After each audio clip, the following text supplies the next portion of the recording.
ಠಾಣೆಯಲ್ಲಿ ಒಂದು ಪ್ರಕರಣ ದಾಖಲಾಗಿದೆ. ಈ ಪ್ರಕರಣದಲ್ಲಿ ಅಶ್ವಿನಿ ಅನ್ನುವಂತ ಒಬ್ಬರು ಪೂನಾ ಮೂಲದ ಮಹಿಳೆಗೆ ಒಂದು ಕನ್ಸ್ಟ್ರಕ್ಷನ್ ಕಂಪನಿಗೆ ಫೈನಾನ್ಸ್ ಮಾಡಿಸ್ತೀನಿ ಅಂತ ಸುಮಾರು 50 ಕೋಟಿವರೆಗೂ ಫೈನಾನ್ಸ್ ಮಾಡಿಸ್ತೀನಿ ಅಂತ ಹೇಳ್ಬಿಟ್ಟು 60 ಲಕ್ಷ ರೂಪಾಯಿ ಹಣವನ್ನ ವಂಚನೆ ಮಾಡಿದ್ದಾನೆ.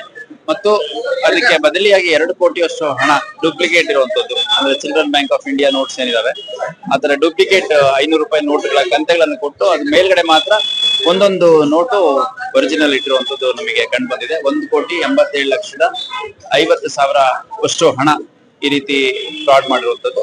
60 ಲಕ್ಷ ಈಕೆ ಹತ್ರ ಇಸ್ಕೊಂಡಿರುವಂತದ್ದು. ಅದಕ್ಕೆ ಪ್ರತಿಯಾಗಿ ಕೊಡುವಂತಹ ಹಣದಲ್ಲಿ 1,87,00,000 ಡೂಪ್ಲಿಕೇಟ್ ನೋಟ್ಸ್ ಕೊಟ್ಟಿರುವಂತದ್ದು.